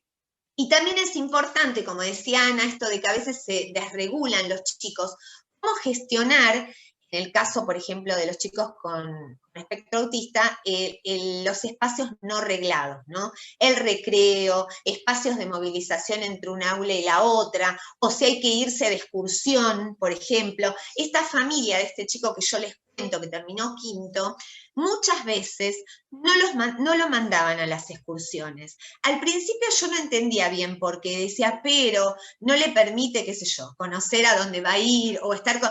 Pero muchas veces también había una fundamentación, y era que era más lo que a veces eso lo podría perjudicar que lo podría beneficiar. Entonces se iba evaluando salida por salida a ver qué era más conveniente. Bueno, y dentro de lo que es estas reuniones que yo les digo y el trabajo con los docentes, ir viendo los patrones de adaptaciones de los chicos y cómo es el rendimiento. Este chico venía desde sala de 3, hizo su primaria, en 6º grado empezó con cuestiones, se le incluyó dentro de su trastorno del espectro autista, se le agregó mórbido a su condición el hecho de tener un trastorno obsesivo compulsivo, y empezó con conductas muy rígidas, y de cada vez que salía al recreo o tenía que ir al baño, lo que sea, él se agachaba, iba todo el pasillo de la salida del aula hacia el recreo o hacia el baño, agachado tocando las paredes. Si él no tocaba las paredes, se ponía ansioso, se ponía mal, se mordía todos los dedos, tenía prácticamente no le quedaban uñas. Entonces, en ese momento se conversó con su equipo, se decidió hacer una consulta con el psiquiatra, me parece que del equipo era, y en ese momento se lo medicó por un tiempo, con lo cual él estuvo mejor, estuvo más tranquilo. Por suerte eso, llegando a la mitad del 7º grado, nos fuimos dando cuenta que algunas de esas conductas habían mermado y casi desaparecido, ¿sí? Pero obviamente seguía con sus cuestiones rígidas. Este era un chico que tenía mucho gusto y mucho agrado por la música. Su vida pasaba por la música y estaba todo el tiempo con los auriculares puestos. Entonces, después de varias reuniones, el equipo, con los maestros y el equipo directivo, se llegó a la decisión de que no se le iba a sacar los auriculares, pero sí que él estaba en el aula y no escuchaba las clases, pero sí que iba a tener un auricular puesto, porque a él lo tranquilizaba escuchar música, y el otro oído para poder escuchar la clase. Así empezó a trabajar súper bien. Pero ¿qué pasó? En cuanto a los contenidos, les hablo más del secundario, que es lo que más recuerdo. Me acuerdo que la profesora de historia de primer año había armado, una genia, la verdad que a mí no se me hubiera ocurrido, los contenidos de primer año de historia en relación a la música de esos años que iban viendo en historia. Entonces, él ubicaba, no sé, la música de esa época o los grupos musicales de esa época, los cantantes de esa época, o cómo se manifestaba la música en una cultura, en un pueblo, en esa época, en base al contenido que ella quería enseñar. Bueno, se reenganchó él y empezó a estudiar historia un montón. Esta profesora tenía estas cuestiones de estrategias que la verdad que le fue muy bien en la materia. A él le costaba un poco más las materias que eran de desarrollo más teórico, de lectura. Él era una luz en las materias exactas, o sea, él iba súper bien en matemática, en física, en química, pero en historia, psicología, filosofía, materias, bueno, filo también muy abstracta, materias que les costaba un poco más. Entonces íbamos viendo y ajustando con la maestra integradora a ver cómo podíamos llegar con el contenido. Tenía ciertas rutinas que tenía que cumplir, por ejemplo, venía del recreo, todos los recreos se tenía que comprar su sándwich en el buffet con la Coca-Cola, y si no lo compraba se ponía muy nervioso, entonces compraba eso, se sentaba en un rincón y con sus auriculares escuchaba música, compartía poco con los chicos, pero el grupo lo quería muchísimo y lo contenía mucho. De hecho, a veces hasta a los profesores, los mismos compañeros, les explicaban, no, profe, mira, por ahí si le decís esto, o si trabajas con él de esta manera, él lo entiende mejor. Me acuerdo un día, haciendo autocrítica, como contaba Ana con su hijita, lo que le decía a los 5 minutos, haciendo autocrítica como docente, yo entraba al aula a dar psicología, y lo veo, a ver, yo entendí que parecía una risa, pero no era una risa, en realidad estaba llorando, era un llanto medio raro, en el aula, en la puerta del aula. Entonces le digo, ¿qué te pasa? Me acerco, le digo, bueno, ya terminaste con tu sándwich, vamos a ir entrando al aula, vamos a empezar la clase. Bueno, y un compañero, que era un divino total, me dice, profe, está llorando. Yo me quedé así, le digo, no entendí muy bien si estaba llorando o si se estaba riendo de algo que estaba pasando afuera en el recreo. No, entonces se acerca, lo abraza, empieza a hablar al oído, lo calmó y él entró al curso y se sentó a trabajar. Entonces, yo me quedé con esa imagen de este compañero, porque la verdad que los chicos vieron cómo son entre los pares, que muchas veces logran esta contención, que a veces los adultos no logramos dimensionar, no nos llegamos a dar cuenta qué es lo que le ocurre. Él se sentaba, se volvía a parar, salía del aula, daba una vuelta, volvía a entrar y se sentaba. Esa era la rutina que tenía que hacer cada vez que entraba al aula una materia. Y una vez que hacía esto, él se sentaba, bajaba la ansiedad y ahí se podía poner a trabajar. Me acuerdo que los primeros años, primero, segundo año, estaban en el medio de una evaluación, y él empezaba a hablar en voz alta. Entonces le decía a la maestra integradora, bueno, porque en el punto 1, donde dice, supónganse, 2 más 2, hay que poner 4. Entonces la maestra le decía, no, a ver, vos toda esa información me la vas a decir a mí bajito en el oído, porque los chicos están rindiendo como vos la misma prueba. Entonces, imagínense, el resto del curso estaban con la oreja parada porque él iba diciendo todos los resultados que había que poner en la evaluación. Entonces, ahí se fue evaluando cómo se iba a trabajar el tema de la evaluación, si era conveniente que él siga teniendo las pruebas con todo el grupo o que rinda en un espacio afuera del aula en algún momento. Entonces, bueno, esto se fue viendo en cada materia, no era una cosa rígida, se iba viendo. Otra de las anécdotas fue que lo que contaba Ana de la hipersensibilidad, en un momento nosotros teníamos una profesora, ya se jubiló, que tenía, vieron cómo somos los docentes, que hablamos muy fuerte, y esta profesora tenía una voz muy aguda. Entonces él empezaba así, con los oídos tapados, y empezaba, cállenla, cállenla. Todo el grupo muerto de risa, porque encima una profesora muy querida, y la profe se sentía muy mal, porque decía, ¿qué hice yo de mal para que él estuviera tapándose los oídos y gritando en el aula? Bueno, todo esto que yo les voy contando, hubo que trabajarlo con él durante los años de primaria y los de secundaria más aún, porque estaba más grande, y estaba pasando la etapa de la adolescencia y había otras conductas que se iban dando igual que el resto, ¿sí? Entonces, había que ir trabajando estas cuestiones de la convivencia en el aula, ¿sí? Y de esta cuestión de la falta de empatía,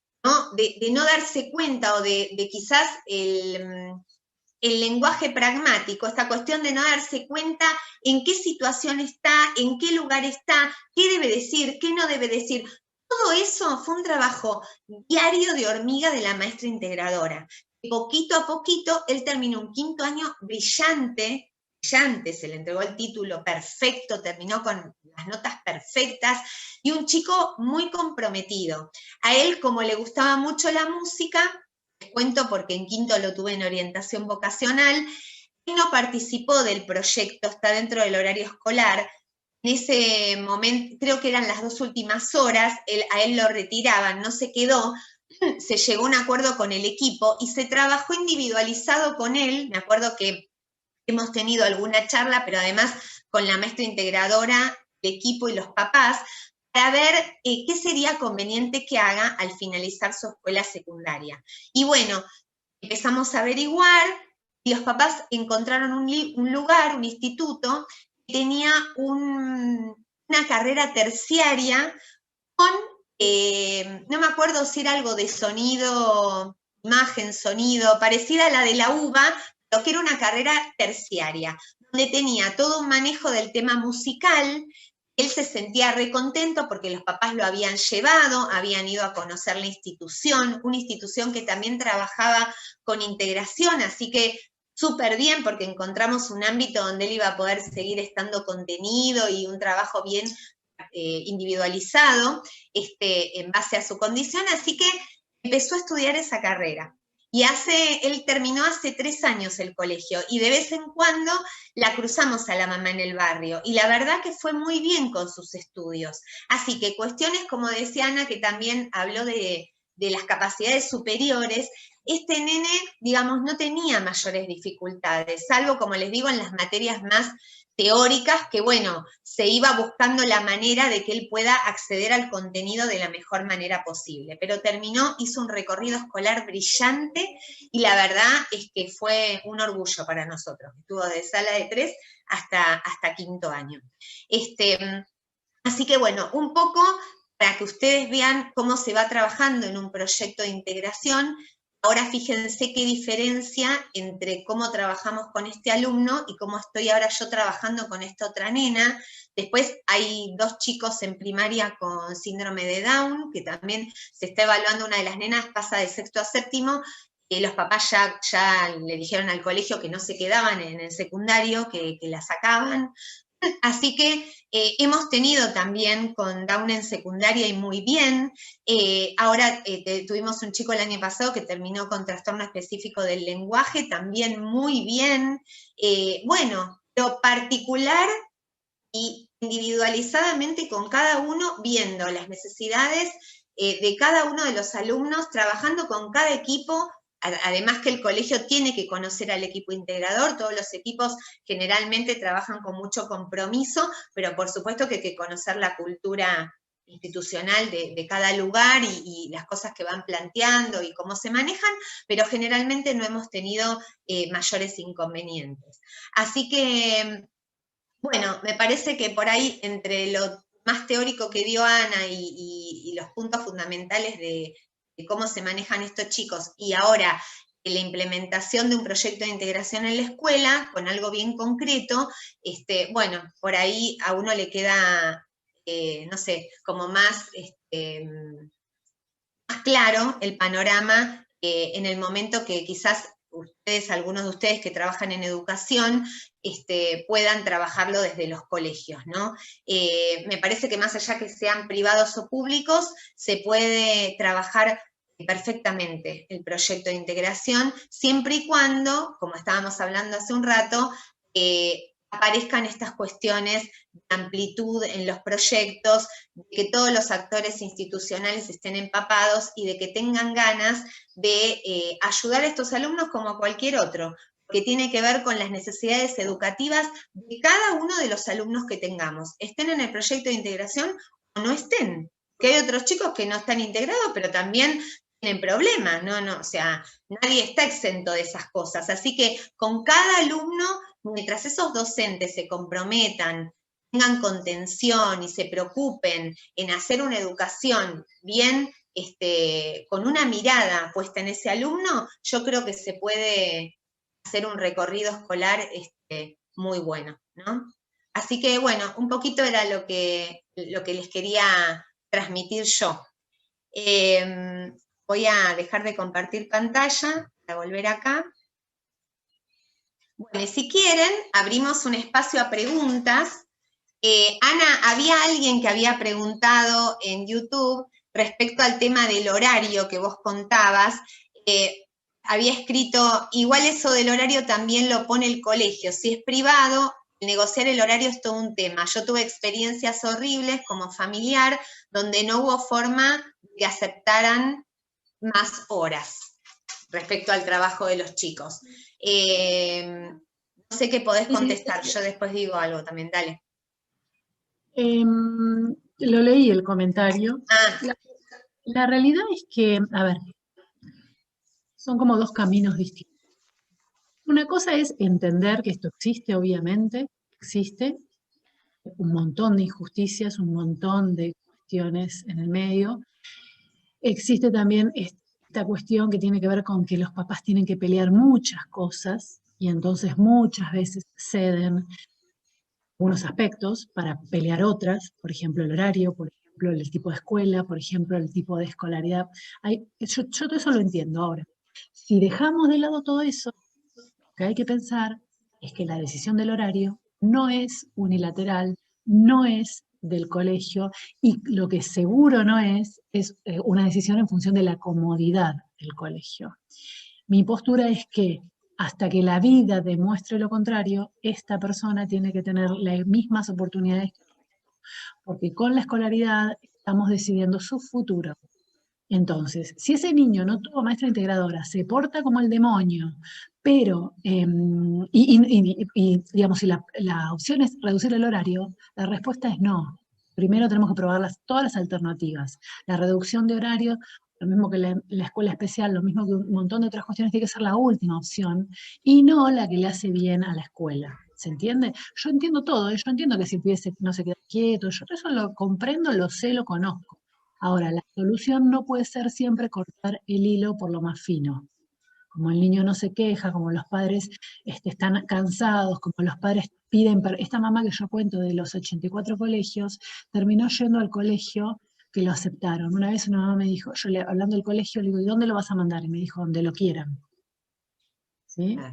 Claro. de verdad, con mi corazón que lo recontraentiendo y lo sé.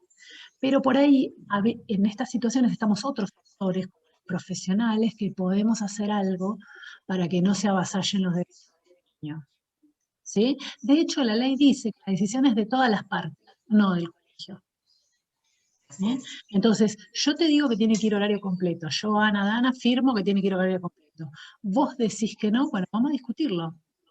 Como dice Karina, pruebas demuestran que cuando la escuela entiende que el objetivo de la integración no es hacerle la vida imposible al colegio, sino simplificar las cosas para el niño, muchas veces se logra construir. Si no, es una pelea que además es inconducente. ¿Sí? Porque a mí, ¿qué me importa pelearme con la escuela? Yo lo que quiero es que el chico aprenda, que vaya, que tenga el título con la mayor cantidad de contenidos que pueda lograr. Eso. Así es. En el caso del horario, quería agregar una cosa, que el módulo de integración lo dan por 4 horas, de 8 a 12. El colegio secundario entran 7:40 y se van en la novena, 14:10, a veces, 2 veces por semana. Otros días 13:30 y alguna que otra vez 12:05. Entonces, ¿qué pasa? El maestro integrador a veces tiene trabajo en el turno tarde en otro colegio, tiene que salir corriendo para poder llegar, pero no solo por eso, sino que al darle 4 horas, ¿qué pasa con las materias de las últimas horas? Supónganse que tengo una materia re difícil que le cuesta un montón, química, y el maestro integrador no está. Entonces, bueno, lo que se pactó en los convenios es que, bueno, flexibilizar un poco. A veces, por ahí, qué sé yo, si tienen, por decir, qué sé yo, arte a las 2 primeras horas, y el chico anda bárbaro, entonces, y no necesita la maestra integradora viene 9:15, después del primer módulo, y se queda hasta las 13:30, o hasta las 14:10. Pero eso es todo un tema, porque las obras sociales no quieren pagar más de 4 horas el módulo de integración, y hay que estar peleando, no sé si hay como una... No me acuerdo si me contó un equipo que se puede pedir como una ampliación del horario, es todo un tema. Entonces, en el caso este que hablaban con Ana, bueno, por el tema de reducción de horas o porque hay que estar haciendo como esta pelea a ver qué pasa. Pero también, sí, Ana, ahora te dejo. Pero por otro lado está toda la cuestión de las obras sociales que plantean esta cuestión de un horario también como muy restringido y que qué haces con una escuela que tiene... ejemplo, más horario, que el chico necesita esas horas extras para seguir trabajando con la maestra, ¿no? Ana, ¿qué ibas a decir? Iba a decir que eso está ligado a dos cuestiones también, ¿no? Que circulan, que están acá, que gravitan. Que es de quién es el alumno. El alumno es alumno de la escuela, no de la integradora. Por lo tanto, si la integradora no va, el niño tiene que asistir igual. Si la integradora no puede ir todo el horario, el niño tiene que asistir igual, porque el niño es alumno de la escuela. Ahora, es verdad que también por ahí necesitaría más horas de integradora. Algunos colegios te dicen, no, que no entre la integradora porque si no va a mermar o va a influir en su independencia. Y otras te dicen, no, que venga todo el horario. Por eso yo hablé de que habría que hacer planes ajustados a las necesidades del niño y pensar qué necesita y cómo lo necesita. Hasta hace unos años, nosotros lo que hacíamos como maestras de apoyo era brindar el horario en función de las necesidades del pibe. Un día entraba de 8 a 11, otro día 9 a 12. Esto se podía hacer porque las integradoras con 2 integraciones podían vivir. Desde hace unos años ya no es posible, por un montón de cuestiones, entre otras porque el nomenclador no aumentó casi un centavo, sí. Y entonces no se le puede estar variando el cobro a las no se les puede estar variando el horario a las profesionales. Pero lo que hay que saber en ese punto es que la ley dice cobertura integral. Si yo pido un payaso, lo tienen que cubrir. ¿Qué sucede? Muchas veces lo que nosotros hacemos es pedir a veces pedimos horas excedentes, hacemos un proporcional del módulo. Y otra vez lo que hacemos es pedir otra prestación, como por ejemplo acompañante terapéutico. Las obras sociales lo que dicen es no porque no está nomenclado. Que no esté nomenclado el acompañante terapéutico no significa que no lo tienen que aprobar, significa que se tiene que hacer cargo de la obra social. Ellos argumentan que no lo aprueban porque no está nomenclado y entonces el padre se queda como diciendo, bueno, tenés razón, si no está nomenclado no me lo tiene que cubrir. O sea, enrollan al padre en un artilugio ilegal, un artilugio ilegal que es ilegal. Digamos. Les enrollan con la ley con algo que es como cuando uno va al supermercado y te dicen, si te rompen el auto en el estacionamiento, la casa no se hace cargo. No es así. Es una manera de generar una oración que está mal. Que no esté nomenclado significa que el Estado no le devuelve el dinero, pero la ley dice que se tiene que hacer cargo de la obra social. Claro, para conseguir esto muchas veces hay que hacer amparo. Esto es real. Lo que el padre tiene que entender es dos cosas. Primero, que hay lugares para hacer amparo gratuitos, porque si no todo es dinero, todo es pelea, todo. Y segundo, que este amparo es para el niño, no para el prestador. O sea, si yo me voy de la vida de ese niño va a seguir teniendo el amparo y le va a ser beneficioso para él. De hecho, el amparo es tan para el niño que no se pelean honorarios del profesional. Algunas obras sociales te dicen, sí, te cubro el amparo, perdí el amparo, pero te pago menos. Y si fuera así, lo pueden hacer legalmente hablando. La obra social lo que no puede es negar la prestación. Un ejemplo chiquitito solo para mostrarles. En una época yo tenía 7 niños de OSECAC. Con los que no tenían amparo me pagaban el valor de la sesión a una tercera parte. Legalmente lo podían hacer. Me cubrían lo que yo pedía, 20 horas, pero me achicaban el valor del honorario. Ante la ley no estaban incumpliendo. ¿Se entiende? Había que hacerle un segundo juicio por los honorarios. ¿Sí? Entonces, por ahí lo que quiero decir con esto es que como papás hay que conocer toda la normativa. Así como cuando no queremos que nos jodan los de Cablevisión o no queremos que nos perjudique el del estacionamiento, somos ciudadanos, tenemos que conocer las leyes para las distintas instancias en las que nos desempeñamos, porque si no, en una situación crítica, nos juega contra. Así es. Bueno, abrimos a las preguntas. Si quieren, los que están acá en el Zoom pueden habilitar el micrófono y preguntar, o los que están en el canal de YouTube pueden escribir también y vamos respondiendo.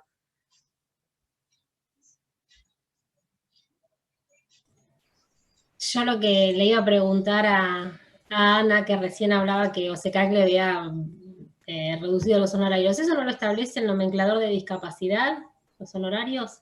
¿Cómo pueden ellos, mediante amparo, cumplir con las horas, pero reducir los honorarios?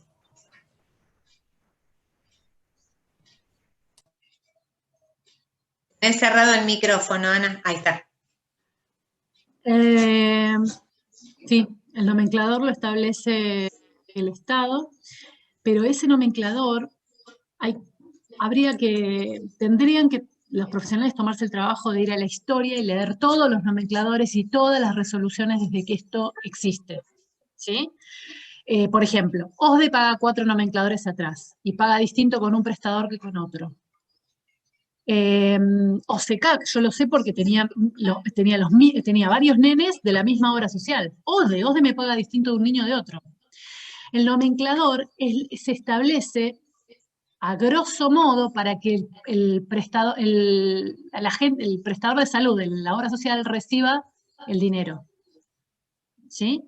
Si vos, como OSECAC, me pagás distinto de un niño de otro, el amparo se hace para preservar la prestación. Entonces lo que hacía OSECAC era una trampa. Vos me pedís 20 horas, yo te apruebo 20 horas, pero te las apruebo a otro valor. Entonces lo que estaba diciéndome ahí era, si vos querés cobrar el valor del nomenclador, haceme juicio, otro juicio. ¿Entendés? O sea, OSECAC encontró un artilugio para burlar la ley. Cumplía con lo que decía, pero de otra forma. ¿Sí? Es como cuando, hay un montón de situaciones legales así, no vienen al caso, pero era una trampa. Encontraron una grieta donde meterse y resolver la situación. El nomenclador establece lo que el Estado dice que tiene que valer la sesión.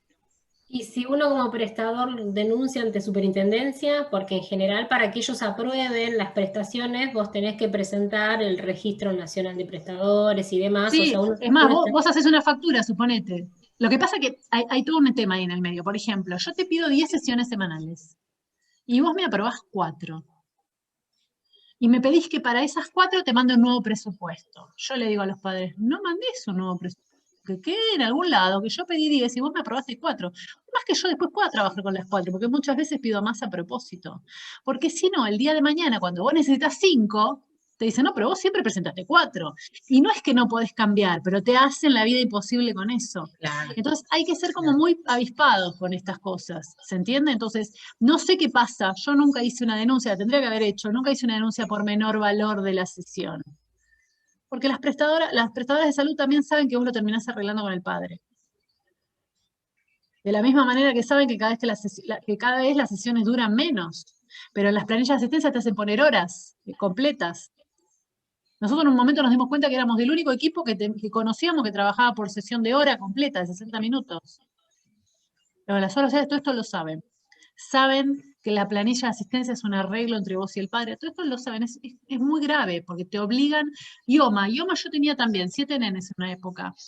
Y yo presentaba el equipo y me hacían facturar todo a mí. Y yo decía, pero si yo te estoy presentando el equipo, yo soy psicóloga, la otra es psicopedagoga, que cada una facture sus horas. ¿Por qué? Bueno, nada. Esas cuestiones no están muy claras, no están en la ley, y entonces traen problemas.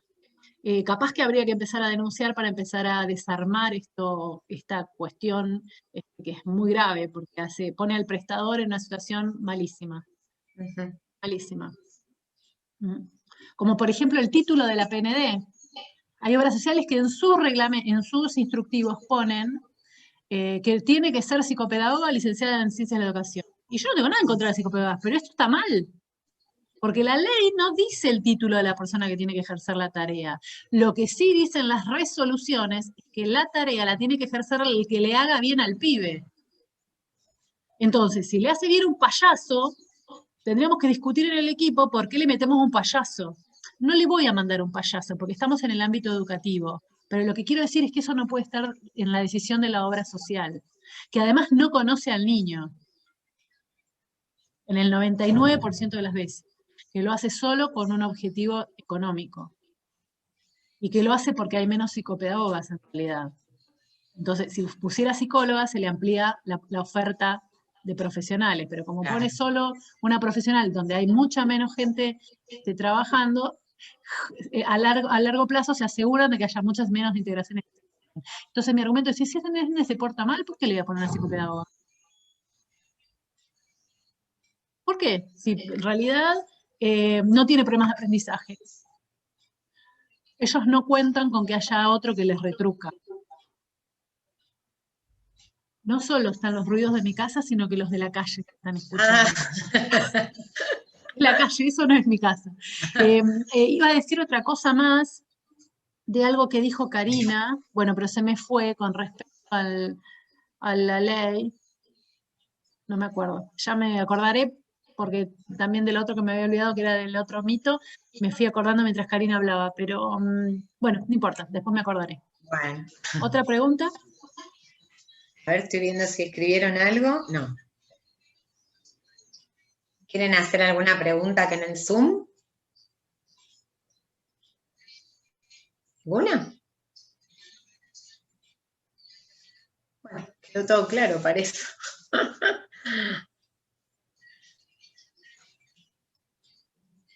Bueno. Bueno. No hay preguntas en el canal, así que están escribiendo.